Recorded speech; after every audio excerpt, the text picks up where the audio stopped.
The Trial. Franz Kafka. Part 5. Chapter 9. The Trial. In the Franz Cathedral. Kafka. Part 5. Chapter 9. A very important Italian In business the contact cathedral. of the bank had come to visit the city for the first time, and Kay was given the task of showing him some of its cultural sites. At any other time, he would have seen this job as an honor, but now, when he was finding it hard even to maintain his current position in the bank, he accepted it only with reluctance. Every hour that he could not be in the office was a cause of concern for him. He was no longer able to make use of his time in the office anything like as well as he had previously. He spent many hours merely pretending to do important work, but that only increased his anxiety about not being in the office.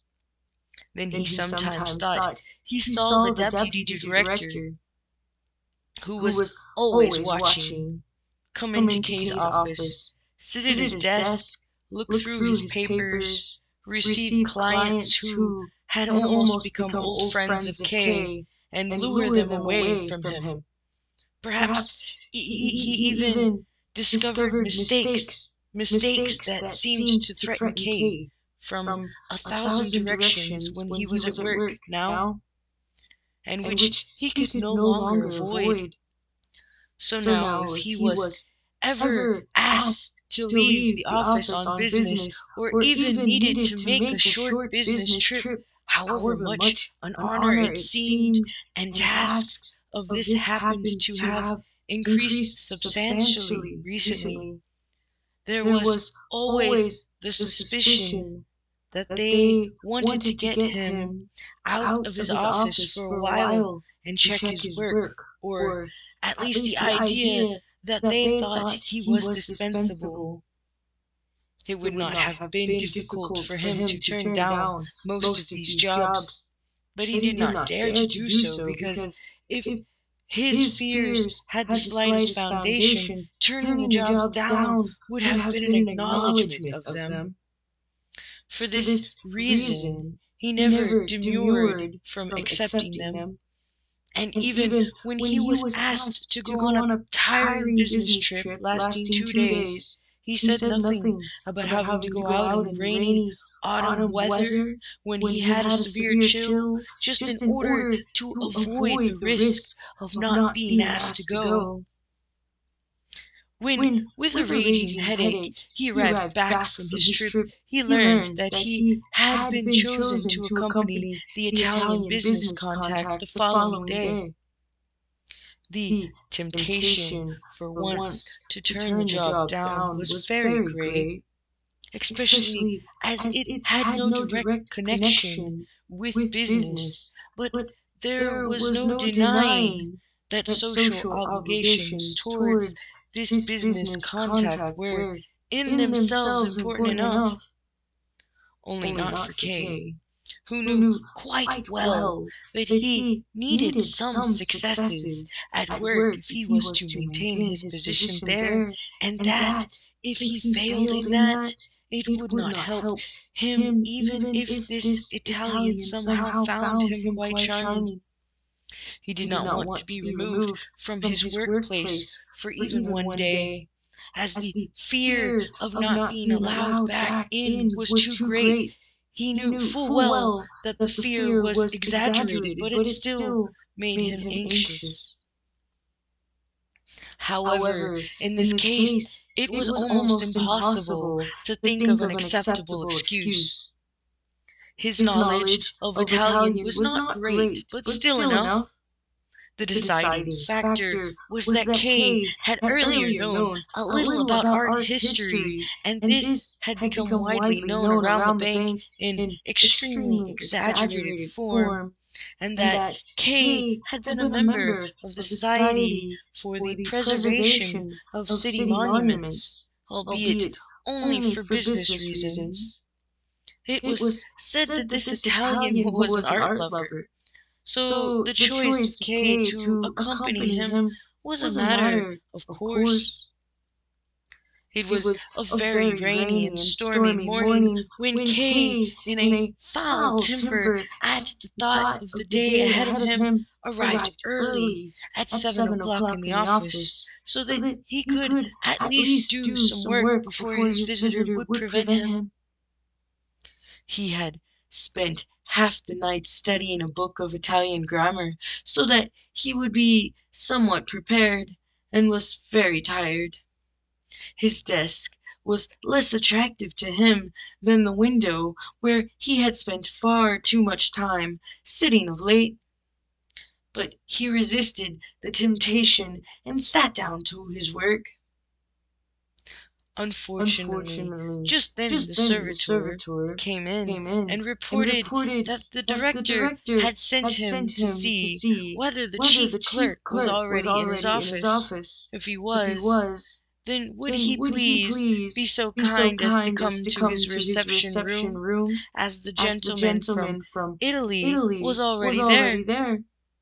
"I'll come straight away," said Kay. He put a small dictionary in his pocket, took a guide to the city's tourist sites under his arm that he had compiled for strangers, and went through the deputy director's office into that of the director. He was glad he had come into the office so early, and was able to be of service immediately. Nobody could seriously have expected that of him. The deputy director's office was, of course, still as empty as the middle of the night. The servitor had probably been asked to summon him too, but without success. As Kay entered the reception room, two men stood up from the deep armchairs where they had been sitting. The director gave him a friendly smile. He was clearly very glad that Kay was there. He immediately introduced him to the Italian, who shook Kay's hand vigorously and joked that somebody was an early riser. Kay did not quite understand whom he had in mind. It was moreover an odd expression to use, and it took Kay a little while to guess its meaning.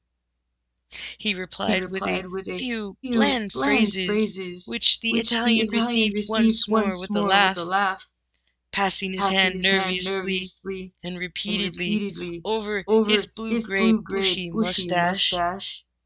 This mustache was obviously perfumed. It was almost tempting to come close to it and sniff.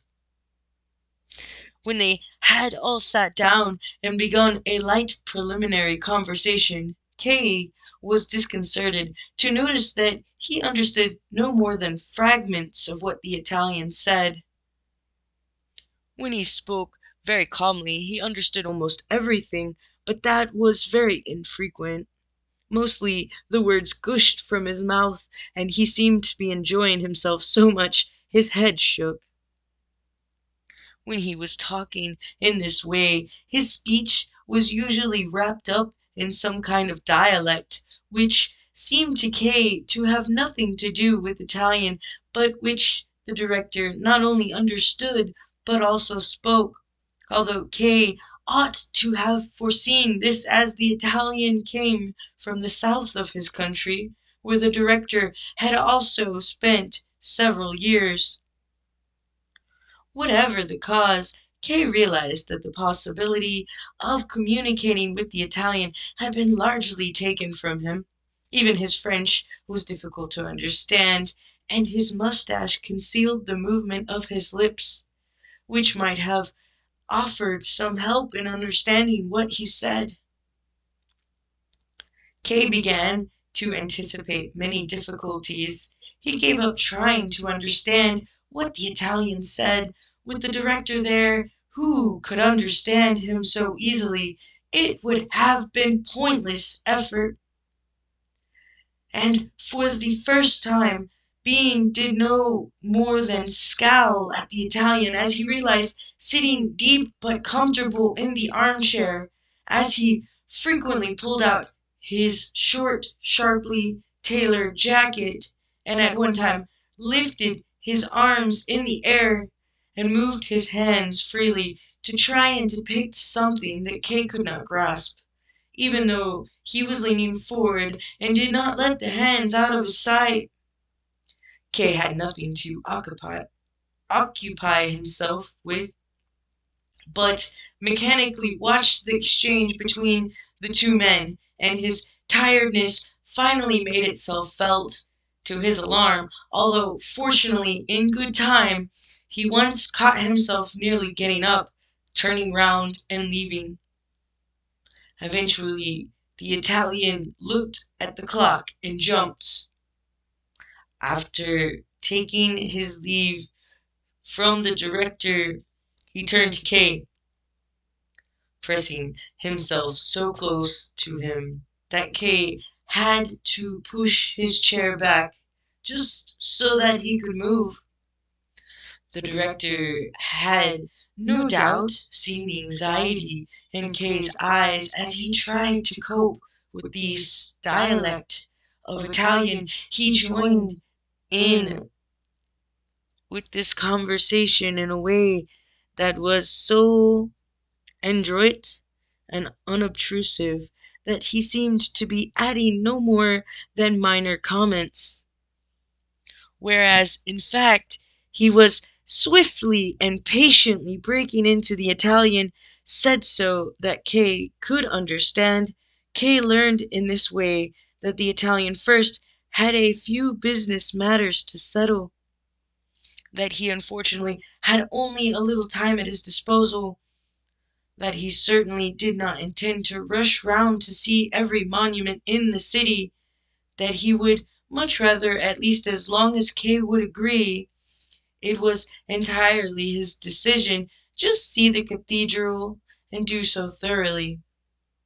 He was extremely pleased to be accompanied by someone who was so learned and so pleasant.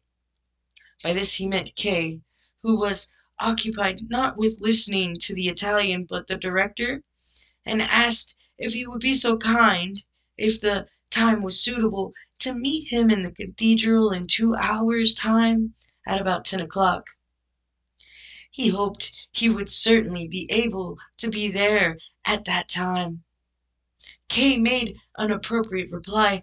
The Italian shook first the director's hand and then Kay's, then the director again, and went to the door, half turned to the two men who followed him, and continued to talk without a break.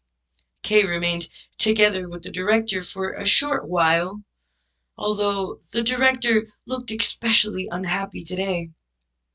He thought he needed to apologize to Kay for something, and told him. They were standing intimately close together. He had thought at first he would accompany the Italian himself, but then he gave no more precise reason than this. Then he decided it would be better to send Kay with him. He should not be surprised if he could not understand the Italian at first. He would be able to very soon.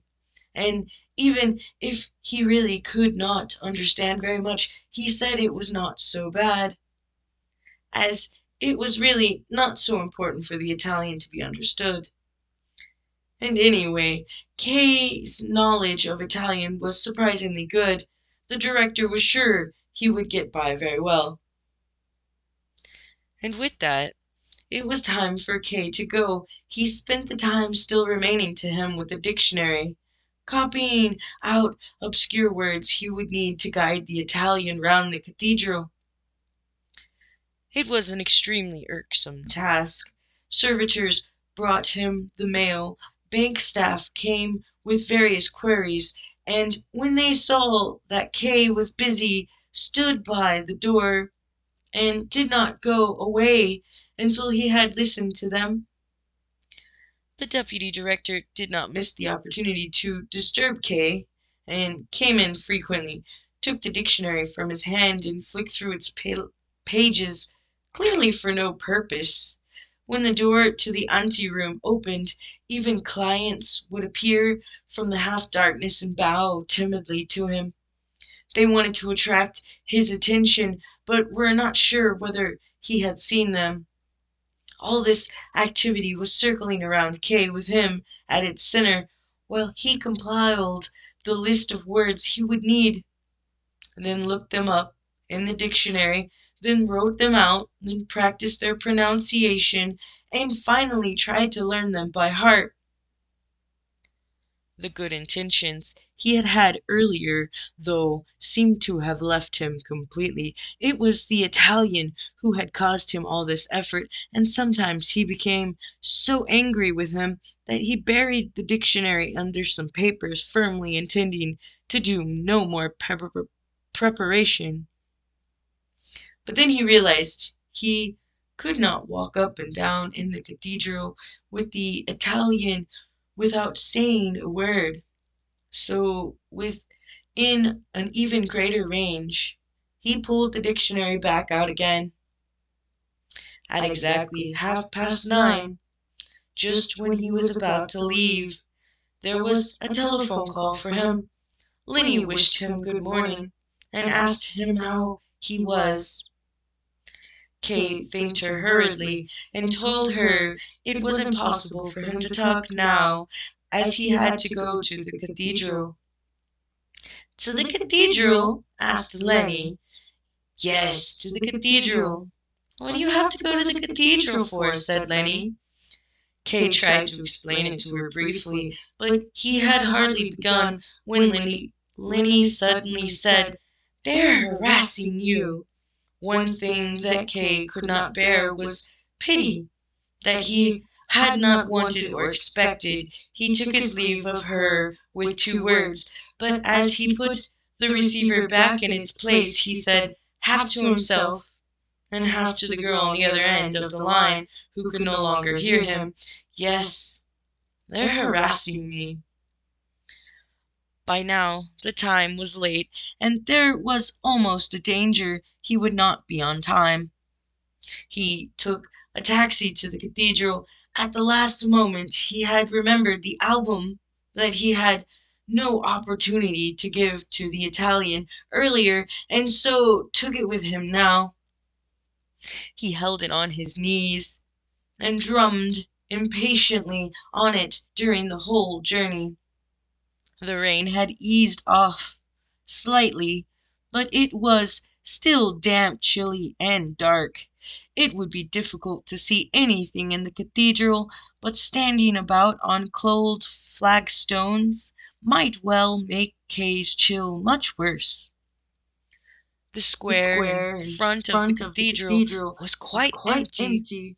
Kay remembered how even as a small child he had noticed that nearly all the houses in the narrow square had the curtains at their windows closed most of the time.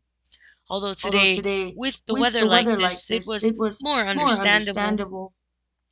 The cathedral also seemed quite empty. Of course, no one would think of going there on a day like this. Kay hurried along both the side naves, but saw no one but an old woman who, wrapped up in a warm shawl, was kneeling at a picture of the Virgin Mary and staring up at it. Then, in the distance, he saw a church official who limped away through a doorway in the wall. Kay had arrived on time. It had struck 10 just as he was entering the building. But the Italian still was not there. Kay went back to the main entrance, stood there indecisively for a while, and then walked around the cathedral in the rain in case the Italian was waiting at another entrance. He was nowhere to be found. Could the director have misunderstood what time they had agreed on? How could anyone understand something like that properly anyway? Whatever had happened, Kay would have to wait for him for at least half an hour. As he was tired, he wanted to sit down. He went back inside the cathedral. He found something like a small carpet on one of the steps. He moved it with his foot to a nearby pew, wrapped himself up tight in his coat, put the collar up, and sat down. To pass the time, he opened the album and flicked through the pages a little, but soon had to give up, as it became so dark that when he looked up he could hardly make out anything in the side nave next to him. In the distance there was a large triangle of candles flickering on the main altar. Kay was not certain whether he had seen them earlier. Perhaps they had only just been lit. Church staff creep as part of their job. You don't notice them. When Kay happened to turn round, he also saw a tall, stout candle attached to a column not far behind him. It was all very pretty, but totally inadequate to illuminate the picture, which were usually left in the darkness of the side altars and seemed to make the darkness all the deeper. It was discourteous of the Italian not to come, but it was also sensible of him. There would have been nothing to see. They would have had to content themselves with seeking out a few pictures with Kay's electric pocket torch and looking at them one small part at a time. Kay went over to a nearby side chapel to see what they could have hoped for. He went up a few steps to a low marble railing and leant over it to look at the altar picture by the light of his torch. The eternal light hung disturbingly in front of it. The first thing that Kay partly saw and partly guessed at was a large knight in armor who was shown at the far edge of the painting. He was leaning on his sword that he had stuck into the naked ground in front of him, where only a few blades of grass grew here and there. He seemed to be paying close attention to something that was being played out in front of him. It was astonishing to see how he stood there without going any closer. Perhaps it was his job to stand guard. It was a long time since Kay had looked at any pictures, and he studied the night for a long time, even though he had continually to blink as he found it difficult to bear the green light of his torch. Then when he moved the light to the other parts of the picture, he found an interment of Christ shown in the usual way. It was also a comparatively new painting. He put his torch away and went back to his place. There seemed to be no point in waiting for the Italian any longer, but outside it was certainly raining heavily, and as it was not so cold in the cathedral as Kay had expected, he decided to stay there for the time being. Close by was the great pulpit. There were two plain golden crosses attached to its little round roof, which were lying almost flat, and whose tips crossed over each other. The outside of the pulpit's balustrade was covered in green foliage, which continued down to the columns supporting it. Little angels could be seen among the leaves, some of them lively and some of them still. Kay walked up to the pulpit and examined it from all sides. Its stonework had been sculpted with great care. It seemed as if the foliage had trapped a deep darkness between and behind its leaves and held it there prisoner. Kay laid his hand in one of these gaps and cautiously felt the stone. Until then he had been totally unaware of this pulpit's existence. Then Kay happened to notice one of the church staff standing behind the next row of pews. He wore a loose, creased, black cassock. He held a snuff-box in his left hand, and he was watching Kay. Now what does he want? Thought Kay. Do I seem suspicious to him? Does he want a tip? But when the man in the cassock saw that Kay had noticed him, he raised his right hand, a pinch of snuff still held between two fingers, and pointed in some vague direction. It was almost impossible to understand what this behavior meant. Kay waited a while longer, but the man in the cassock did not stop gesturing with his hand, and even augmented it by nodding his head. "Now what does he want?" asked Kay quietly. He did not dare call out loud here. But then he drew out his purse and pushed his way through the nearest pews to reach the man. He, however, immediately gestured to turn down this offering, shrugged his shoulders, and limped away. As a child, Kay had imitated riding on a horse with the same sort of movement as this limp. This old man is like a child, thought Kay. He doesn't have the sense for anything more than serving in a church. Look at the way he stops when I stop, and how he waits to see whether I'll continue. With a smile, Kay followed the old man all the way up the side nave, and almost as far as the main altar.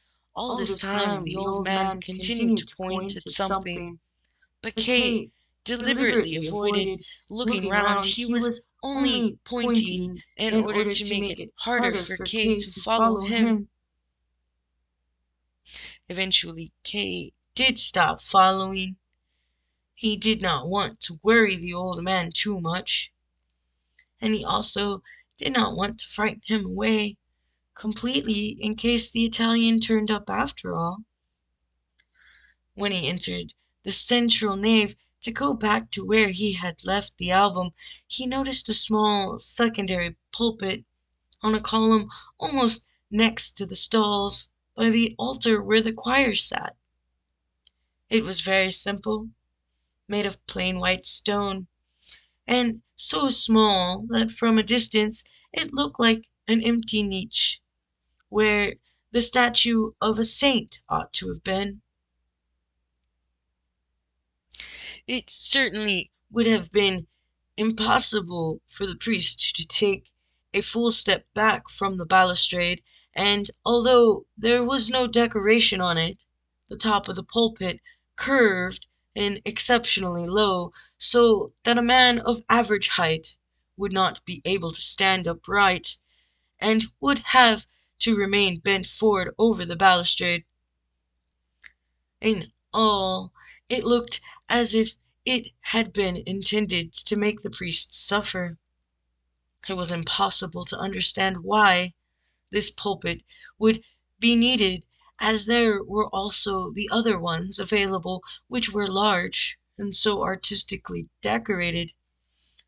And Kay would certainly not have noticed this little pulpit if there had not been a lamp fastened above it, which usually meant there was a sermon about to be given.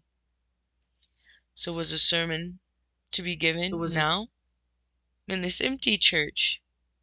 Kay looked down at the steps which pressed close against the column, led up to the pulpit.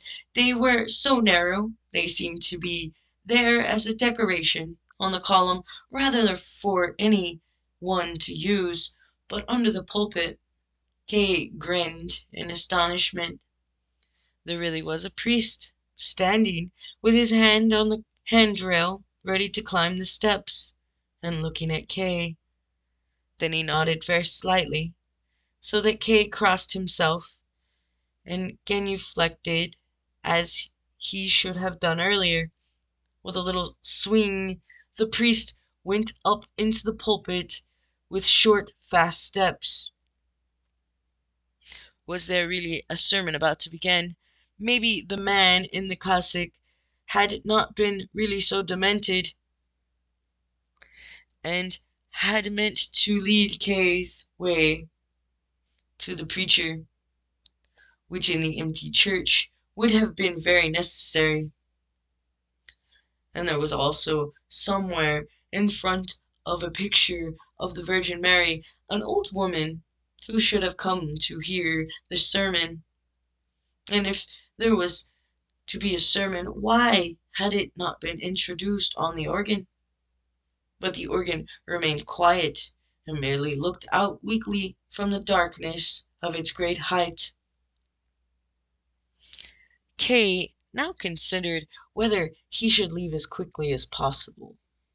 If he did not do it now, there would be no chance of doing so during the sermon, and he would have to stay there for as long as it lasted. He had lost so much time when he should have been in his office. There had long been no need for him to wait for the Italian any longer. He looked at his watch. It was 11. But could there really be a sermon given? Could Kay constitute the entire congregation? How could he, when he was just a stranger who wanted to look at the church? That basically was all he was. The idea of a sermon now, at 11 o'clock on a work day, in hideous weather, was nonsense. The priest, there was no doubt that he was a priest, a young man with a smooth, dark face, was clearly going up there just to put the lamp out after someone had lit it by mistake. But there had been no mistake. The priest seemed rather to check that the lamp was lit and turned it a little higher. Then he slowly turned to face the front and leaned down on the balustrade, gripping its angular rail with both hands. He stood there like that for a while, and without turning his head, looked round. Kay had moved back a long way and leant his elbows on the front pew. Somewhere in the church, he could not have said exactly where, he could make out the man in the cassock hunched under his bent back and at peace, as if his work were completed. In the cathedral it was now very quiet. But Kay would have to disturb that silence. He had no intention of staying there. If it was the priest's duty to preach at a certain time, regardless of the circumstances, then he could, and he could do it without Kay's taking part, and Kay's presence would do nothing to augment the effect of it. So Kay began slowly to move, felt his way on tiptoe along the pew, arrived at the broad aisle, and went along it without being disturbed, except for the sound of his steps, however light, which rang out on the stone floor and resounded from the vaulting, quiet, but continuous at a repeating, regular pace. Kay felt slightly abandoned, as probably observed by the priest. He walked by himself between the empty pews, and the size of the cathedral seemed to be just at the limit of what a man could bear. When he arrived back at where he had been sitting, he did not hesitate, but simply reached out for the album he had left there and took it with him. He had nearly left the area covered by pews and was close to the empty space between himself and the exit when, for the first time, he heard the voice of the priest. A powerful and experienced voice, it pierced through the reaches of the cathedral, ready, waiting for it. But the priest was not calling out to the congregation. His cry was quite unambiguous, and there was no escape from it. He called, "Joseph Kay." Kay stood still and looked down at the floor. In theory, he was still free.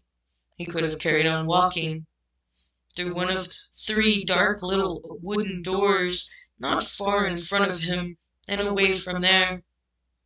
It would simply mean he had not understood, or that he had understood but chose not to pay attention to it. But if he once turned round, he would be trapped. But if he once And then he turned would have to round, he would acknowledge be trapped. that he had understood perfectly well, that he really was the Joseph K. the priest had called to, and that he was willing to follow. If the priest had called out again, Kay would certainly have carried on out the door, but everything was silent as Kay also waited. He turned his head slightly as he wanted to see what the priest was doing now. He was merely standing in the pulpit as before, but it was obvious that he had seen Kay turn his head. If Kay did not now turn round completely, it would have been like a child playing hide and seek. He did so, and the priest beckoned him with his finger. As everything could now be done openly, he ran, because of curiosity and the wish to get it over with long flying leaps towards the pulpit. At the front pews he stopped, but to the priest he still seemed too far away. He reached out his hand and pointed sharply down with his finger to a place immediately in front of the pulpit. And Kay did as he was told. Standing in that place, he had to bend his head a long way back just to see the priest. "You are Joseph K.," said the priest, and raised his hand from the balustrade to make a gesture whose meaning was unclear. "Yes," said Kay. He considered how freely he had always given his name in the past. For some time now it had been a burden to him. Now there were people who knew his name, who he had never seen before. It had been so nice first to introduce yourself, and only then for people to know who you were. "You have been accused," said the priest, especially gently. "Yes," said Kay, "so I have been informed." "Then you are the one I am looking for," said the priest. "I am the prison chaplain." "I see," said Kay. "I had you summoned here," said the priest, "because I wanted to speak to you." "I knew nothing of that," said Kay. "I came here to show the cathedral to a gentleman from Italy." "And that is beside the point," said Kay. Said the priest, "What are you holding in your hand? Is it a prayer book?" "No," answered Kay, "it's an album of the city's tourist sites." "Put it down," said the priest. Kay threw it away with such force that it flapped open and rolled across the floor, tearing its pages. "Do you know your case is going badly?" asked the priest. "That's how it seems to me, too," said Kay.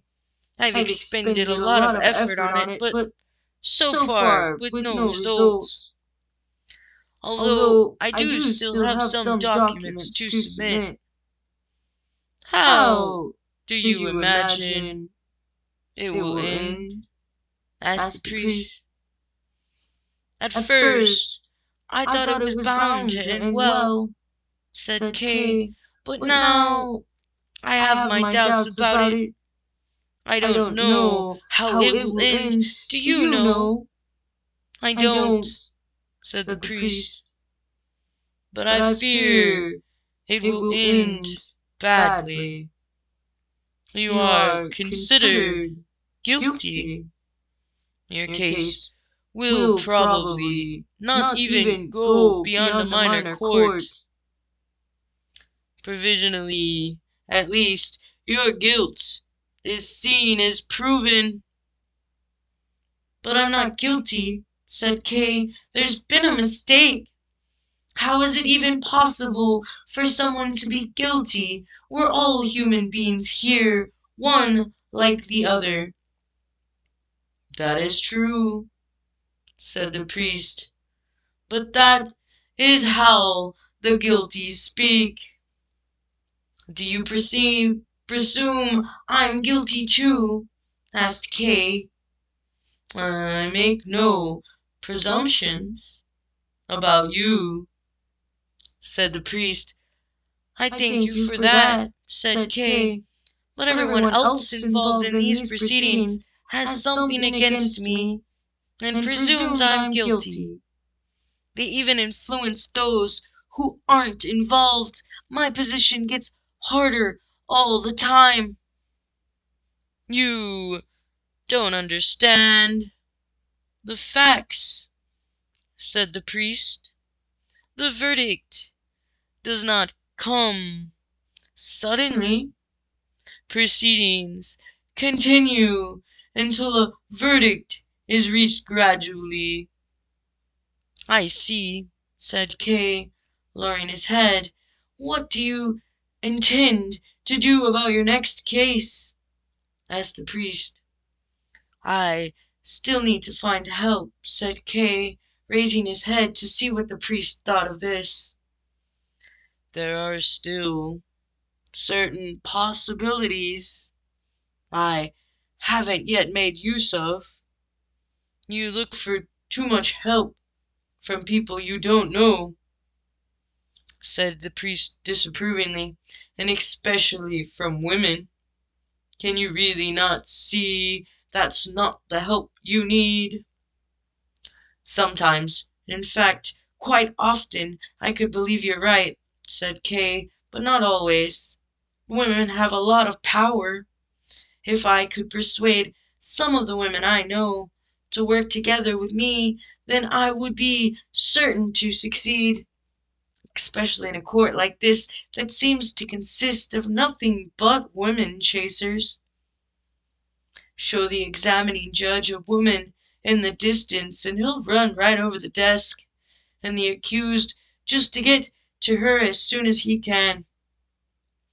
The priest lowered his head down to the balustrade. Only now did the roof over the pulpit seem to press him down. What sort of dreadful weather could it be outside? It was no longer just a dull day, it was deepest night. None of the stained glass in the main window shed even a flicker of light on the darkness of the walls. And this was the moment when the man in the cassock chose to put out the candles on the main altar one by one. "Are you cross with me?" asked Kay. "Maybe you don't know what sort of court it is you serve." He received no answer.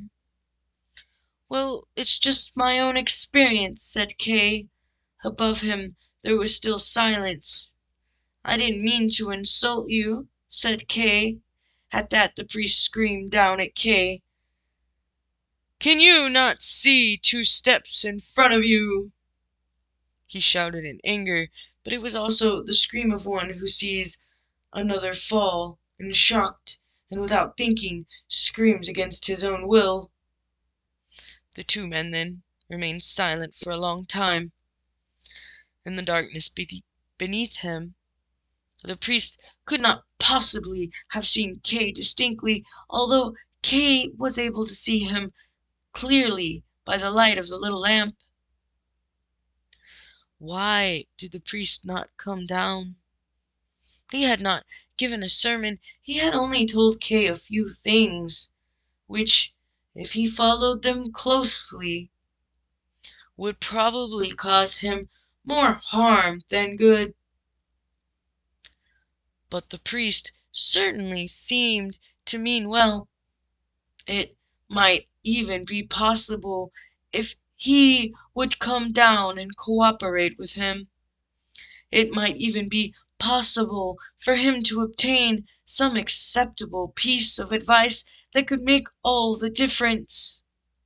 It might, for instance, be able to show him not so much to influence the proceedings, but how to break free of them, how to evade them, had to live away from them. Kay had to admit that was something he had had on his mind quite a lot lately. If the priest knew of such a possibility, he might, if Kay asked him, let him know about it. Even though he was part of the court himself, and even though when Kay had criticized the court, he had held down his gentle nature and actually shouted at Kay. "Would you not like to come down here?" asked Kay. "If you're not going to give a sermon, come down here with me." "Now I can come down," said the priest. Perhaps he regretted having shouted at Kay. As he took down the lamp from its hook, he said, "To start off with, I had to speak to you from a distance. Otherwise, I'm too easily influenced and forget my duty." Kay waited for him at the foot of the steps while he was still on one of the higher steps as he came down. Then the priest reached out his hand for Kay to shake. "Can you spare me a little of your time? As much time as you need," said the priest, and passed him the little lamp for him to carry. Even at close distance, the priest did not lose a certain solemnity that seemed to be part of his character. "You are very friendly towards me," said Kay, as they walked up and down beside each other in the darkness of one of the side naves. "That makes you an exception among all those who belong to the court. I can trust you more than any of the others I've seen. I can speak openly with you. Don't fool yourself." "How would I be fooling myself?" asked Kay. "You fool yourself in the court. It talks about this self-deceit in the opening paragraphs to the law. In front of the law there is a doorkeeper.